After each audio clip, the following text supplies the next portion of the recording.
Everyone, today we're going to be reviewing Cobra Kai. Cobra Kai pairs really well with bagel bites, the quick and fun after-school snack that hit the scene in the 80s. And while not overly nutritious, popping one in your mouth as an adult is a great way to take you back. Cobra Kai picks up the story of the Karate Kid 30 years later, but this time more from the perspective of Johnny Lawrence, Danny LaRusso's rival and tormentor from the 1984 movie. Johnny, while far from the hero of the story, is still a moving and deeply flawed protagonist, in many ways stuck in the past and battling his own demons, as he lashes out at the world and talks to his students with the brutal insensitivity of an 80s movie high school bully. I think it's pretty great how well the show works, using nostalgia instead of banking on it, telling its own darkly comedic story, and managing to land some impressively emotional karate chops about bullying, self-respect, and self-loathing along the way. Netflix and chill suitability is high, as the episodes are only 30 minutes long and feature hard rock and rock hard dad bods. So throw on that snakeskin skirt, pump up the motley crew, and get busy. This has been John in 60 Seconds, brought to you by BonusFinder, definitely.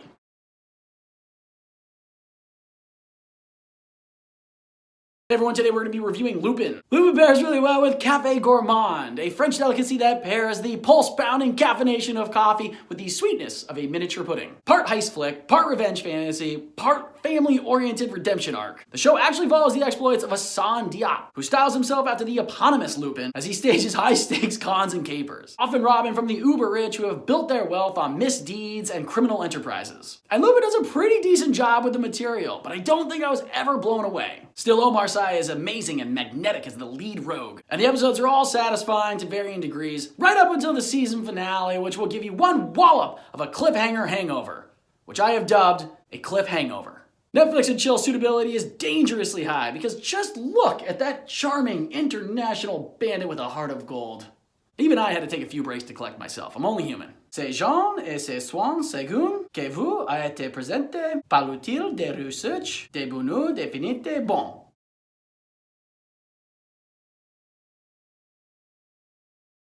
Hey everyone, today we're going to be reviewing Ratched. Ratched pairs really well with a chilled shot of Sky vodka. It's cold, sterile, calculated, and while it might make your head spin, ultimately it has a bland finish. Netflix original series Ratched, from the twisted and brilliant mind of Ryan Murphy, is actually a prequel of sorts that follows the origin story of demented nurse Mildred Ratched from 1975's One Flew Over the Cuckoo's Nest. Ratched's motivations are mysterious, her allegiances suspect, and her means often deadly. The show's style is undeniable. It's slickly shot and filmed, the characters are almost cartoonish in their behavior. The script is veritably dripping with sex and violence. But ultimately, there's a lack of cohesiveness, one too many plot holes to be justifiable, and I think the finale leaves you less clamoring for another season than dreading it. I will say, however, that the Netflix and chill suitability is higher than one of Ratched's doped up patience, because there are plenty of beautiful, sexually charged bodies wandering around to drive you a little insane yourself. This has been John in 60 Seconds, brought to you by BonusFinder, definitely.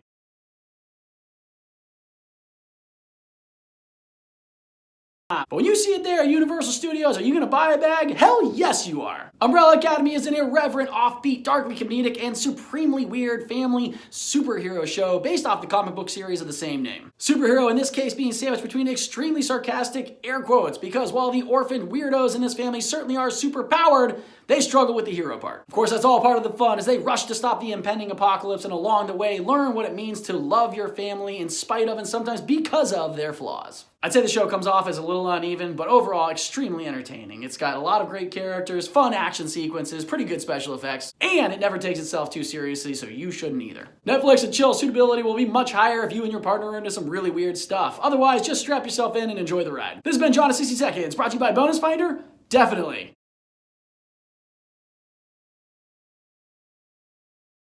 Netflix historical drama miniseries that follows chess prodigy Beth Harmon from her humble beginnings in a Kentucky orphanage all the way to the grand stage chess world championship in Moscow, Russia. Even set against the backdrop of something as potentially dry as chess. The showrunners have created a beautiful Cold War era coming-of-age piece that was not only engaging, beautifully shot and scripted, but was also a critical and commercial success for Netflix. Anya Taylor-Joy is mesmerizing in the lead, playing Harmon with depth and intenseness. Intensity.